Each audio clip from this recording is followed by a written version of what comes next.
Bapak, Ibu, saudara-saudari yang terkasih dalam Tuhan Yesus Kristus, kita jumpa kembali dalam Mutiara Sabda Allah, Minggu 1 September 2024, dengan judul Kemurnian Hati. Renungan diambil dari Injil Markus bab 7, ayat 1-8, dilanjutkan ayat 14-15, dan ayat 21-23. Sebelum kita memasuki renungan pada hari ini, marilah kita buat tanda kemenangan kita. Dalam nama Bapa dan Putra dan Roh Kudus. Amin. Pada suatu hari, serombongan orang Farisi dan beberapa ahli Taurat dari Yerusalem datang menemui Yesus. Mereka melihat bahwa beberapa orang muridnya makan dengan najis, yaitu dengan tangan yang tidak dibasuh. Sebab orang-orang Farisi seperti orang-orang Yahudi lainnya tidak makan kalau tidak melakukan pembasuhan tangan dengan seksama. Karena mereka berpegang pada adat istiadat nenek moyang mereka. Dan kalau pulang dari pasar mereka juga tidak makan kalau tidak lebih dahulu membasuh dirinya. Banyak warisan lain yang mereka pegang, umpamanya hal mencuci cawan, kendi, bejana perunggu, serta tempat pembaringan.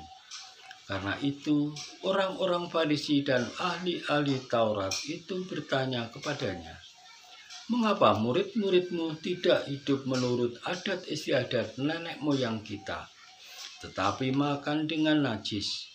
Jawabnya kepada mereka, "Tepatlah nubuat Yesaya tentang kamu, hai orang-orang munafik. Seperti ada tertulis, bangsa ini memuliakan aku dengan bibirnya, padahal hatinya jauh dari aku. Percuma mereka beribadat kepadaku, sedangkan ajaran yang mereka ajarkan ialah perintah manusia. Perintah Allah kamu abaikan, dan adat istiadat manusia kamu pegang." Lalu Yesus memanggil lagi orang banyak dan berkata kepada mereka, "Kamu semua, dengarkanlah aku dan pahamilah.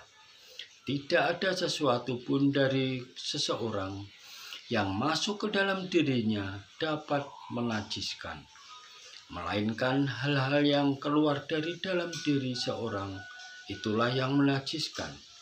Sebab dari dalam diri hati orang timbul pikiran jahat, percabulan, pencurian, pembunuhan, perzinahan, keserakahan, kejahatan, kelicikan, bahwa hawa nafsu, iri hati, hujat, kesombongan, dan kebebalan.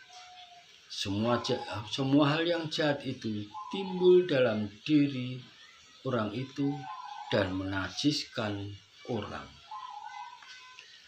Bapak, Ibu, saudara-saudari yang terkasih dalam Tuhan Yesus Kristus, bacaan pada hari ini mengingatkan kepada kita semua bahwa orang-orang Farisi dan ahli-ahli Taurat mengutamakan kesalehan yang bersifat lahiriah. Sebab itu, upacara cuci tangan sebelum makan merupakan hal yang penting bagi mereka. Tangan yang tidak dicuci dianggap menajiskan makanan yang akan mereka makan.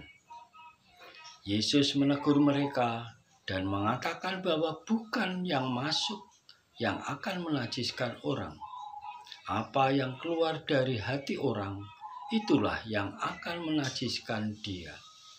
Bukan makanan yang membuat orang menjadi najis, meskipun makanan itu dimakan dengan tangan yang belum dicuci dalam suatu upacara. Kesucian hati bukanlah masalah mencuci atau tidak mencuci tangan, atau masalah boleh atau tidak boleh dimakan. Hal itu tidak dianggap penting oleh Allah, karena makanannya hanya akan masuk ke perut bukan ke hati. Maka pikiran yang kotorlah yang akan menajiskan orang, karena pikiran itu keluar dari hati. Di sini Yesus mengajarkan suatu hal penting, bahwa kesalehan orang hanya terlihat dari luar adalah bahaya. Itu akan menjauhkan orang dari Allah dan membuat orang menjadi munafik. Betapa parahnya penyelewengan pengajaran para pemimpin agama tersebut. Aturan Taurat yang mereka terima dari Allah bukan menjadi aturan cuci tangan, cawan, kendi, atau lain sebagainya. Kiranya hal ini menjadi peringatan bagi kita semua untuk waspada terhadap segala pengajaran yang terdengar rohani dan mendukung pengajaran dalam Alkitab, tetapi sesungguhnya tidak bersumber dari Alkitab itu sendiri. Sekarang ini ada pengajaran yang menyuruh orang untuk tidak berdoa pada jam 12 malam. Karena saat itu merupakan saat setan bekerja. Maka doa yang dipanjatkan pada saat itu hanya akan didengar oleh setan dan bukan oleh Tuhan. Betapa sesatnya pengajaran semacam itu. Bukankah Tuhan berkuasa atas setiap jam? Dan bukankah Tuhan berkuasa atas iblis? Mana mungkin Tuhan membiarkan iblis mengambil alih doa-doa anak-anaknya? Maka waspadalah, jangan sampai kita bertoleransi terhadap pengajaran semacam itu. Bapak Ibu yang terkasih, dalam kemurnian hatilah yang bisa membawa kita dalam hidup kedamaian. Kita percaya bahwa Tuhan selalu mendampingi kita dan melepaskan kita dari segala mara bahaya. Dimuliakanlah Tuhan untuk selama-lamanya. Dalam nama Bapa dan Putra dan Roh Kudus. Amin.